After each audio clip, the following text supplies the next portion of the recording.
Welcome to Inner Peace with Dr. Reese, a program that can help you become liberated in the modern world. Now, here's your host, Dr. Kevin W. Reese.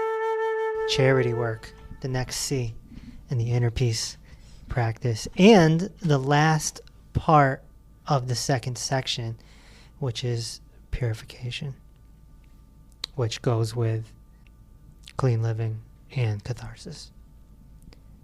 I have Tina with me today. Hi, Tina. Hi. And what would make charity work be purification?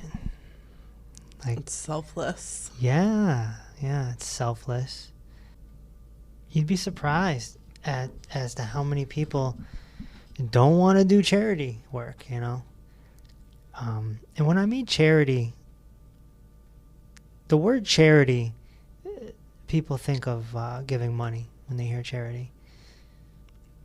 But the truth is, it just begins with a C, so I had to fit it in there.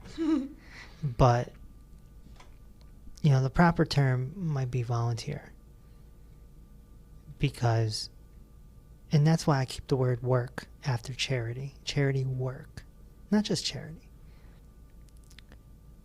There's some filthy rich guy right now in America who throws his money at all sorts of charities, but doesn't do anything, you see?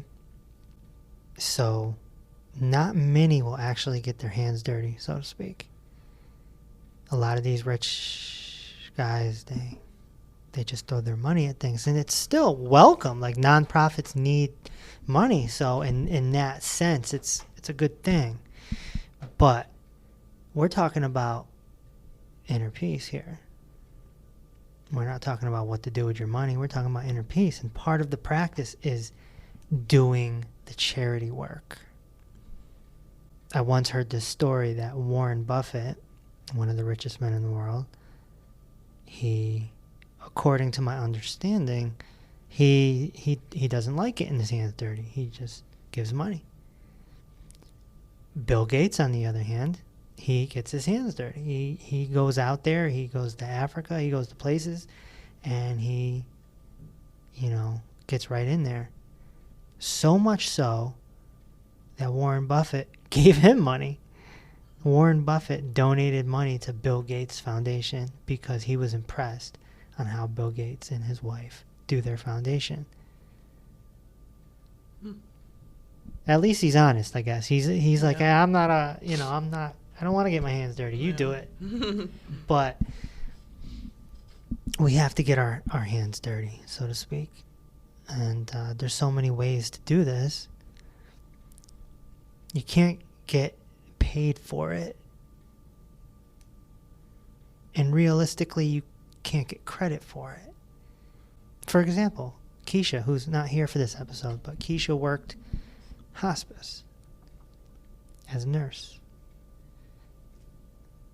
I've worked hospice as a volunteer. Different ball game. She's got way more responsibilities than I do. I'm just there to, make them smile and be their friend, right? She had to do all this stuff, but she got paid. Mm-hmm. She got paid. So I was hoping she'd be here because I wanted to ask her if there was no paycheck, would she still work hospice? It's an interesting question. I once heard a master confront a priest and say, hey, if you didn't get a paycheck and you didn't get a house next to the church, you wouldn't be here.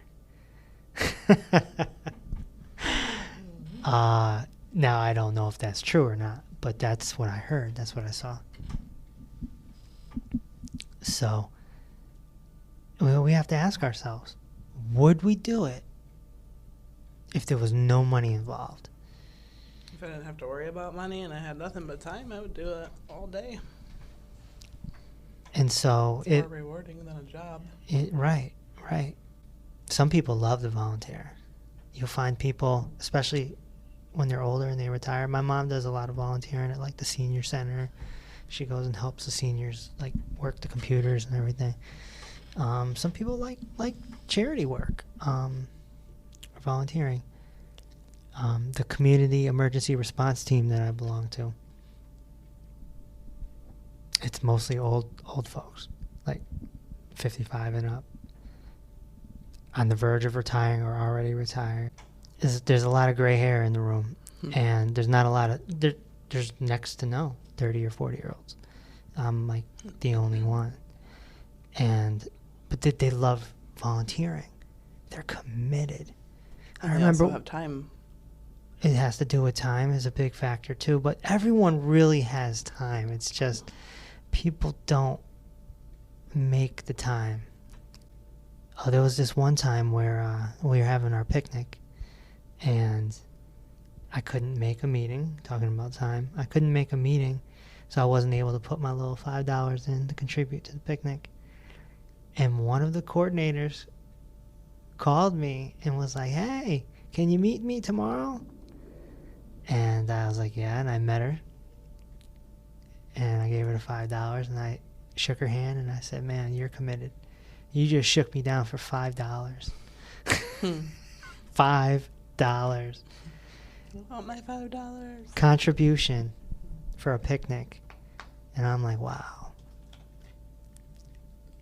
And that inspired me to have a conversation with her and get her story, you know. And she's retired. She has time on her hands. Mm-hmm. But that kind of commitment is inspiring to see someone going all in. No.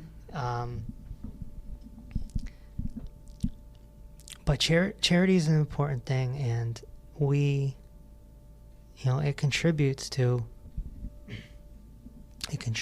melting our ego, dissolving our ego. And it's talked about quite often in ancient times. You know, Jesus talked about it. And he says, don't, I'm paraphrasing, but he said, don't let your left hand know what your right hand is doing. In other words, don't brag about it. Mm-hmm. Right? Now that's the hard part. With social media, everyone wants to hop online and say, I'm doing this, I'm doing that. And what? See, that's what people think that we're doing at the gym when we post stuff, but we're posting stuff so that a charity gets money. Right.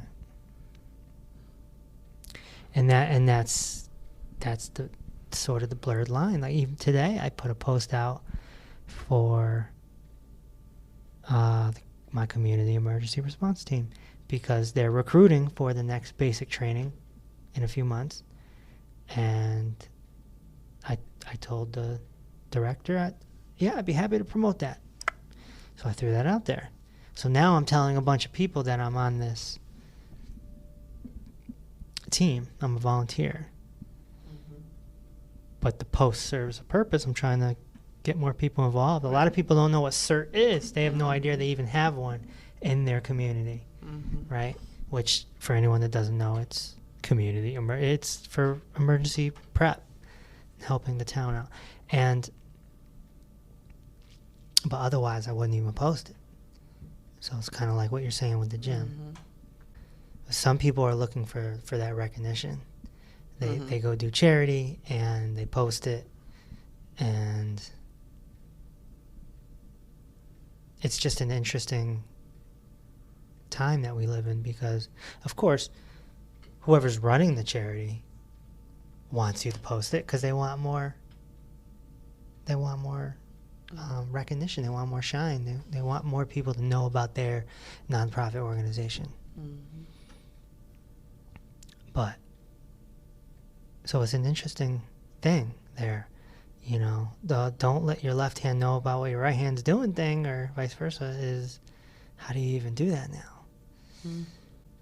But there's other occasions where maybe you're just going to the grocery market and you see a homeless person with a sign and you throw them $10. Do you hop on your Facebook and tell do you tell your friends on Facebook that you just gave a homeless man $10? I do that all the time, and people are like, why do you do that? They're probably drug addicts. I'm like,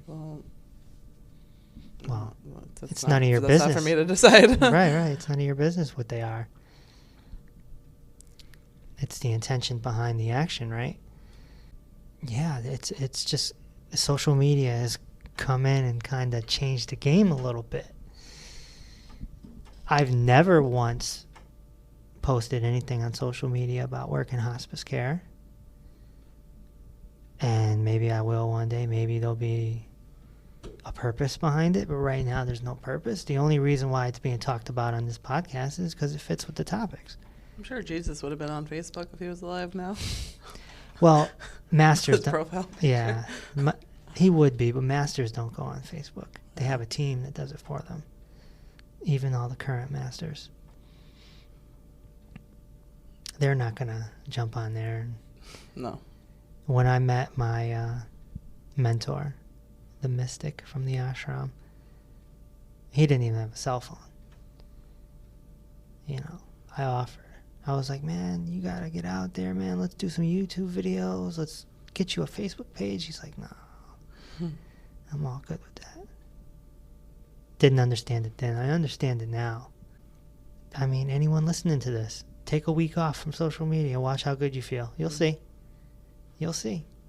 Because it stimulates your ego automatically. Automatically. And charity can melt it. It can start melting it. And sometimes it could be helping out a friend. A friend needs help to move. Or a family member needs help with this, help with that. Please, watch my kid, or can I get a ride? My car's in the shop. Stuff like that. I remember many years ago, I guess we'll use the word seeing. I was seeing this woman who, we weren't in a serious relationship. We were, Yeah. I don't know what the term is these days. But my car broke down, and I had no way to get to work, which at the time was the radio station. And she volunteered. She was like, I'll bring you. And I never forgot that, because I really needed a ride. Broadcasting doesn't stop. Mm-hmm. It doesn't matter if there's a hurricane outside. Somebody needs to be on air. Mm-hmm. It's a crazy little business. And so I never forgot that. And I actually thanked her. 15 years later, I got together with her, just randomly, catch up type thing. Mm-hmm. I was like, I still remember that. Thank you. Just little acts of kindness, It's charity work, volunteer work, acts of kindness, whatever you want to call it. She didn't have to do that, And there's many cases in my life, your life, anyone listening to this, their lives, they can think of somebody who did something for them. These little acts of kindness, generosity.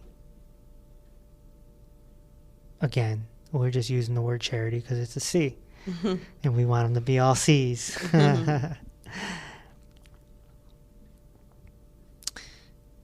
one of my teachers and role models, Ram Dass, interesting guy. When he switched over from being a Harvard professor to being this bodhisattva, if you will, this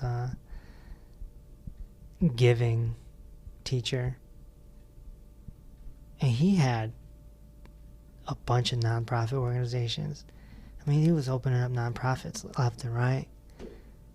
Some of them were kind of passed on to someone else, but it's just a lot of charity, a lot of stuff. And including working with hospice. That's what inspired me to get into it.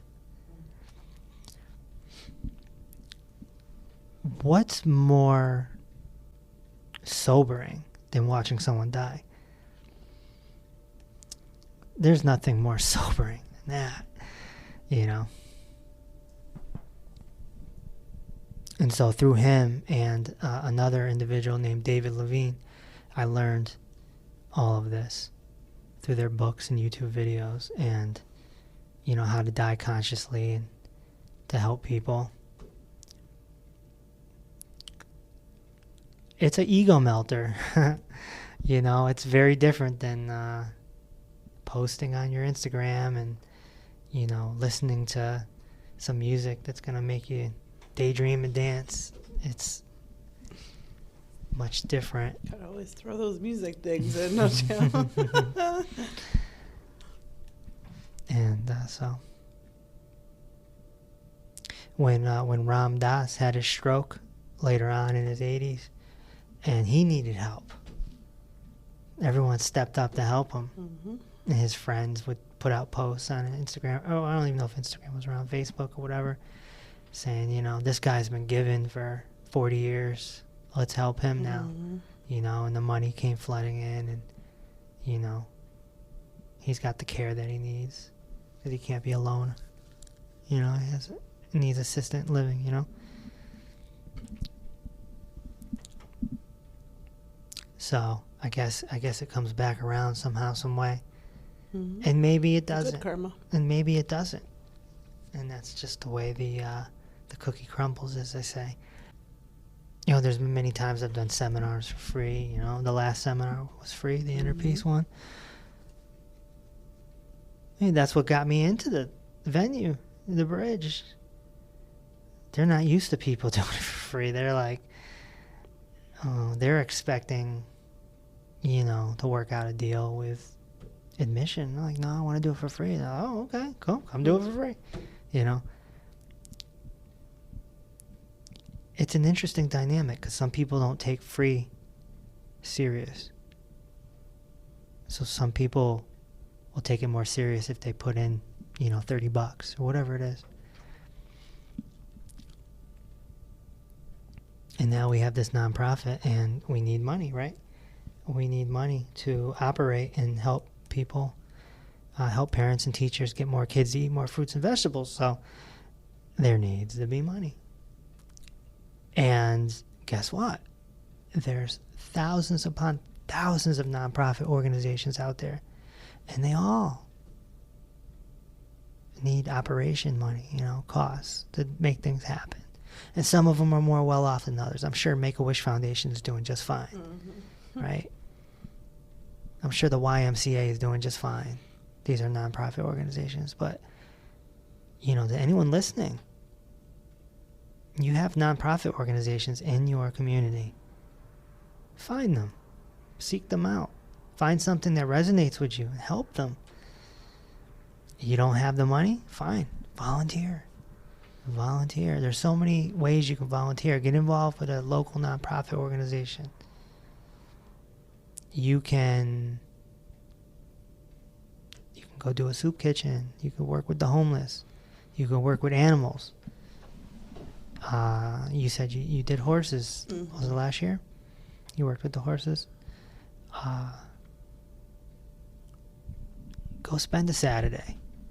Go spend every Saturday. Whatever you can do. I like the Community Emergency Response Team, CERT, because emergency prep has always been one of my little things that I was interested in, you know. It's kind of an OCD thing. It's, you know, I remember as a kid,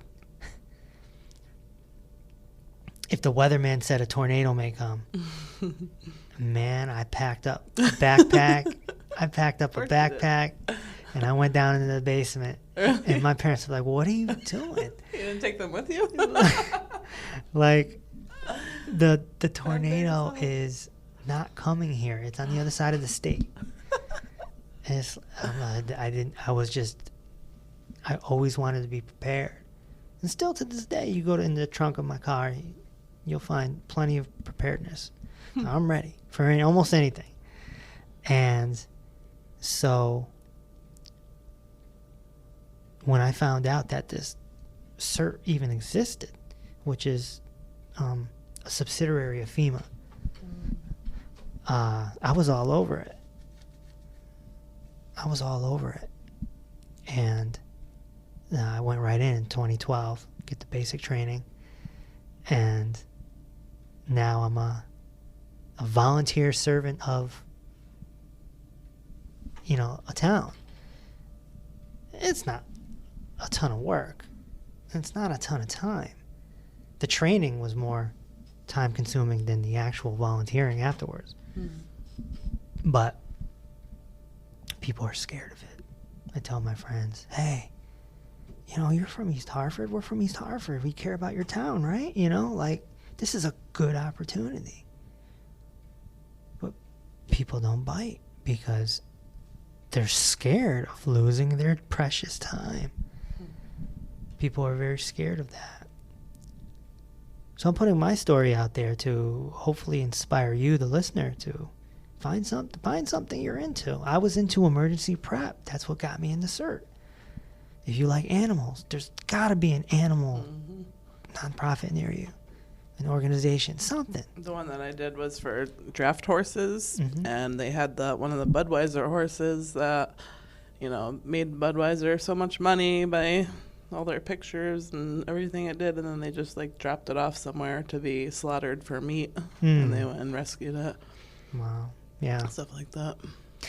Rescuing animals is a big thing. I would like to work with animal sanctuaries too. But yeah, this year I chose hospice. I already gave my reasons why. I'd like to go work with Paul Newman's nonprofit on the other side of the state, working with ill kids. You know, we I don't know if I can do that. Interesting.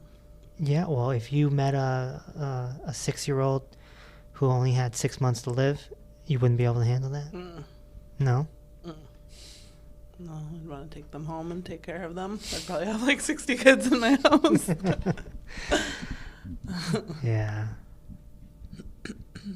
It's heartwarming stuff, man, you know. You see a lot of pro athlete teams and leagues do a lot of charity work, heart-wrenching stuff. The NFL, the NBA, the WWE does heart-wrenching stuff. They go into they work hand in hand with the Make-A-Wish Foundation. They always have kids that are dying in the front row because their wish is to like come to the event, you know.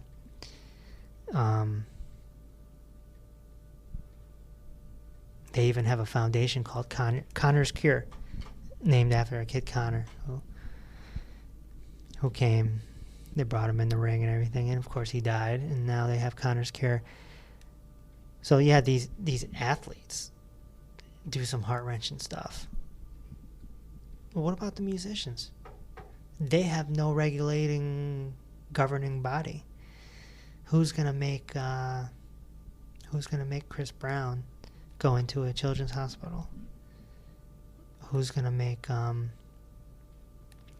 Justin Bieber work with rescue animals? They gotta do it on their own. So don't we. And there's no governing body over us, the regular citizens of the society. Who's gonna say, hey, go pick a charity, go do some charity work? Nobody is. It's on you. We are. Well, we are right now. We're saying do that. It's part of the inner peace practice. It's part of purification. It's going to melt your ego. Give away your time.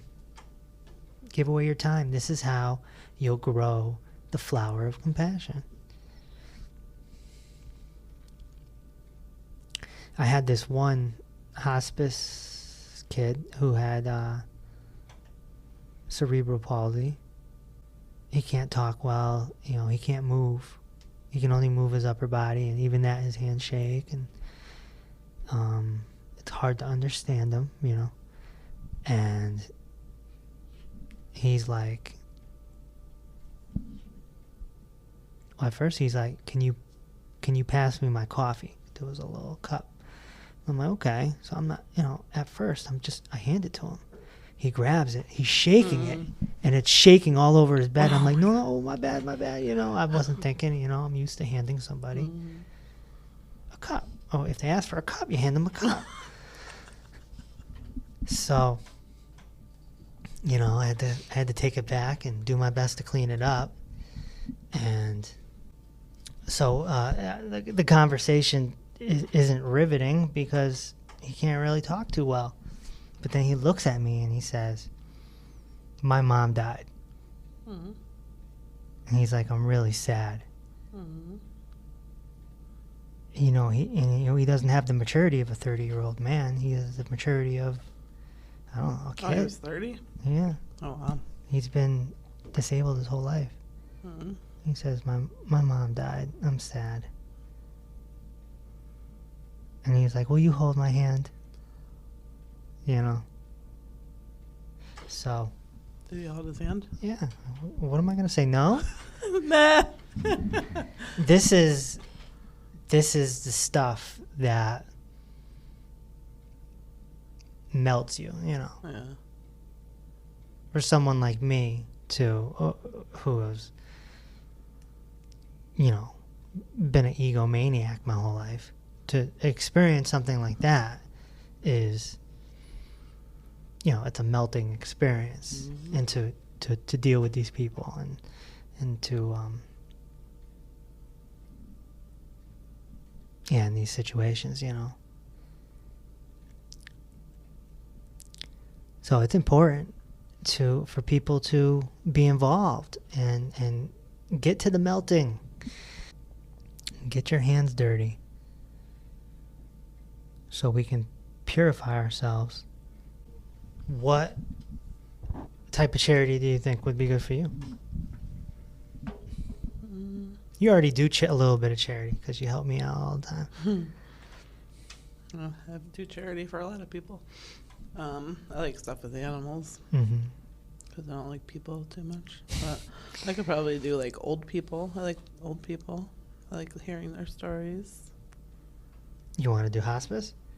I'll hook you up. I don't know about watching them die. Well, you don't watch them die as they're dying. You're just there. I mean, they could die while you're there, but you're there for to be their companion for however long. They could die on you. When I was going through the training, I was told of a story of a guy who lost his wife, and the hospice nurses were so nice to his wife during the process that he became inspired. So now he wanted to be a volunteer. And he went through the training. It's a lot of training. It's, and you got to go to the police office, the police station, get your finger. It's a whole ordeal. They're not just going to take anybody. Mm-hmm. So then he does all that work.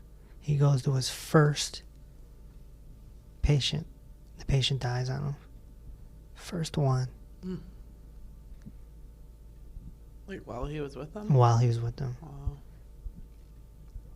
Second case, second patient, he walks in, they're dead. Oh my God. And he didn't know. He thought they were sleeping. So he's sitting there like talking. Yeah, right. So, not a good experience for him.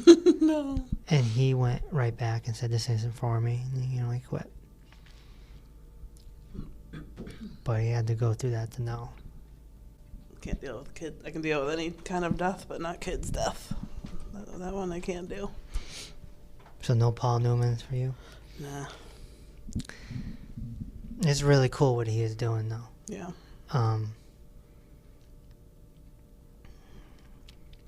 There's so many charities out there. Again, we form this ego around 13 years old. It's formed, and from there on out, it's me, me, me, me, me. I. Your daughter's 12. You see it, right? Mm-hmm. It's me, me, me, me, me, me. Every now and again, you get a, aw, she did this, or, but a teenager is selfish. Very much so. Mm-hmm. Very much so. They're the only human beings on earth where a pimple could ruin their life. Mm-hmm.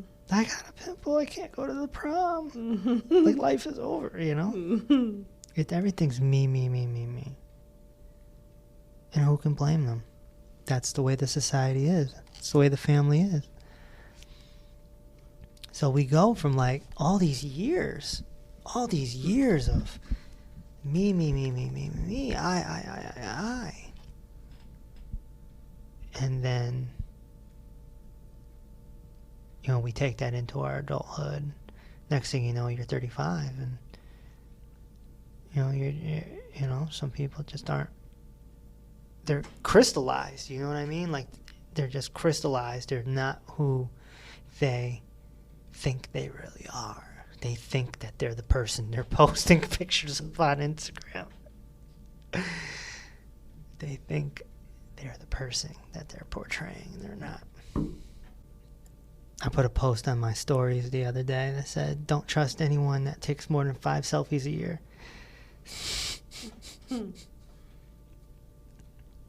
Guess you can't trust me then. Well, think about it. Think about it. I look at social media, Instagram and Facebook, like it's a digital photo album that I can have forever. Because I've always been big on pictures. I have, like, all my friends from high school and stuff. Like, if they're like, Right. oh, who's got a picture? Oh, Sure. Tina's got it. Like, I've always been big on keeping memories. Same here. So Same here. that's how I Yeah. look at it like that. It's like a storage spot for pictures. Organization. Mm-hmm. But there's a difference between going to a party and taking a bunch of pictures with friends and taking a random selfie at a random time. It's completely different. Yeah. It's really different. If somebody took a picture of us recording this podcast, that's not a selfie. That's a document, you know, the document photo. These girls out here are like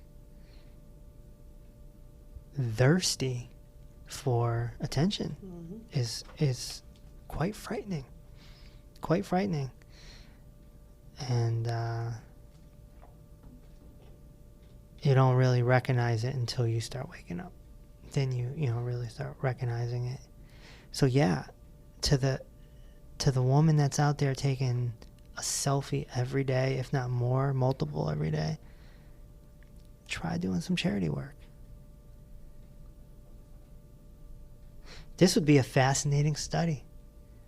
If somebody would do a study on it, find 5 girls that take massive amounts of selfies, put them in hospice care or animal shelter or soup kitchen, whatever. Let them witnesses the bowels, the wretchedness of real life reality, and see if the selfies go down. And that would be an interesting study. Mm-hmm. Be a psychological study. I'd be willing to bet the selfies would go down. Mm-hmm. And they wouldn't even be aware why they're going down. Because I know with me and my transition, you know, it happened gradually. I started getting turned off by the social media, and gradually the pictures started fading. The default picture started fading. I remember, you know, in the mid to late 2000s, I'd change my default picture every week or every day. You know? Now it's just one that just sits up there, and so most of the time it's not even me. You know, it's a hard thing to swallow, the social media thing, when you start melting. And charity work is a way to do that. The other thing is, you know, ashrams and monasteries. If you go to an ashram or monastery, you do work. You do work on the campus. It's part of the deal. I mean, you can go for a retreat, of course. You don't have to do any work. But if you're living there, you have to contribute. You have to do your work for room and board. Just like if you know, if you're, you know, there's gonna, I'm sure you ask of your daughter to do some things around the house, or you will as she gets older. You know, okay, your job is to take out the garbage, or your job is to get the mail, whatever it is. Right? Because kids need some responsibility. Mm-hmm. That's what living in a community is all about. So that's volunteer work in a way, although it's a trade-off. It's called SEVA. They call it SEVA, S-E-V-A. The E's are pronounced like A. SEVA is what it's called. It's service. It means service. You do your service. Of course, the military is also called service. Interesting, isn't it? Mm-hmm. In the Western world, service is military. In the Eastern world, service is charity. Or work on a monastery or ashram. Interesting dynamic there. But yeah, if you go into the military, there are a lot of benefits, but it's definitely a sacrifice. So that is sort of charity work in a way.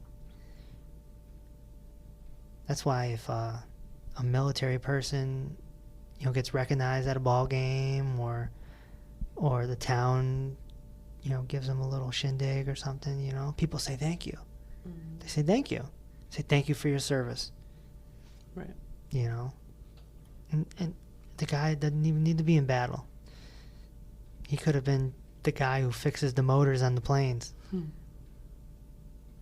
At home. Never seen bullets in his life outside of boot camp. But he gets the thank you. But that's how America is set up. It's structured in a way that military is like the highest service. They also call politicians serving. They use that term. I served as a senator. I served as mayor. They got paid. Right? Mm-hmm. Senators don't work for free. Mayors and governors don't work for free. Mm-hmm. They get paid. It's a career. I once heard Jesse Ventura say that. Jesse Ventura was the governor of Minnesota for 4 years back in the early 2000s. And I once heard him say in an interview recently, like over the last 5 years, he said something along the lines of, he says, I'm not a politician. Politicians are career people. He said he was, I forgot the term. He used the term, which means somebody that comes in to serve and then leaves. He's like, you can't call me a politician because I left. I came in, I did my deed, and I'm done. I thought that was interesting. That was the first time I ever heard anyone say that. Mm-hmm. Good point. A politician keeps going. Right. They're mayor, they work their way up to governor, and then they work their way up to senator, and then they're running for office. They're running for president, right? And even though they got no chance to win, they're getting all that shine for all those months, and they're raising a ton of money. All money that could go to nonprofit organizations. All money that could go to helping animals or children, or what we're doing with Sunlight Sunny, stuff like that. All for government. Interesting dynamic. Is it charity work? No, it's not charity work. I don't think it's charity work if you're getting paid. You can't get paid. You gotta do it for nothing. You gotta volunteer your time. You gotta volunteer your hands. You gotta volunteer your mind. You gotta volunteer your body. You gotta be there to do it, to get it done. You can't get a salary and call it charity or volunteer work or think you're doing a good deed. And don't get me wrong, some people have jobs that are very fulfilling and they're, I love my job, I get to help people, blah, blah, blah. When I was taking clients, I was helping people with their health, but I was getting paid, right? There was an exchange. You pay me, I help you. And there were times when I helped people out, because when somebody says, I don't have the money, but I'm really sick, you want to help them out. So you take charity cases, so to speak. I've taken on a few for sure.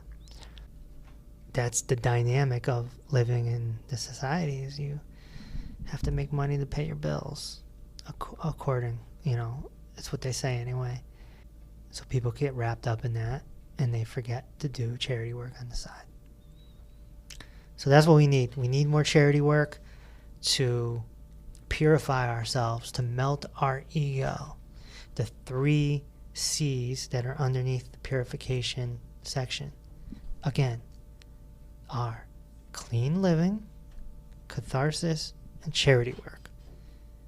Those 3 things, you implement those 3 things into your life, and your ego will start melting away. And you should keep doing them and doing them.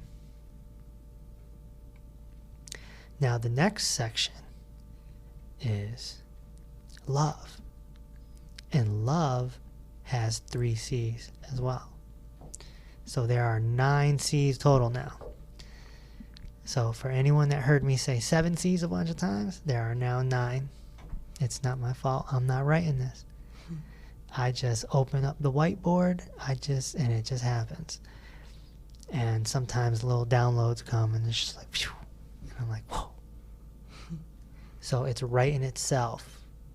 The book is being written right now. The seminar plus these podcast episodes are writing the book. And ultimately, a book is what stands the test of time. No matter how digital we get, people still mess with books. Mm-hmm. Real books that they have in their hand. Mm-hmm. And I want to make this book small. They can put it in their back pocket. That's really how I see it, as a little guide. And then this podcast will expand on everything. So there's 3 sections to the inner peace practice. There's meditation, there's purification, and there's love. And each section has 3 C's. It's very easy to remember. And then after you remember, you need to understand. And then after you understand, you need to practice. Memorize, understand, practice. And then you put them into practice, and the magic will happen. So on the next episode, we will start love. And we will talk about those 3 C's. And I think that you will like them. I think this is right up your alley. You didn't like love. You didn't like clean living. No. I just don't want you taking my music away. And the meditation section is sometimes challenging for people to understand. The conscious eye, the centered mind, confinement. But it's important. Meditation is your inner life. Love is your outer life. Purification is the process to clean yourself so that you can live both. If you're interested in learning more, be sure to go to drreese.com. That's doctor spelled out. Share if you care. Subscribe. We're on all podcast platforms. Apple, Google, Stitcher, Spotify. I don't know the rest of the names, but we're there. And go get yourself some charity work. Go find something. Do something that touches your heart and that will help you stop being selfish and self-centered and start melting a little bit. It's good for you. Have a melting on me. We'll see you next time. Thanks for listening to Inner Peace with Dr. Reese.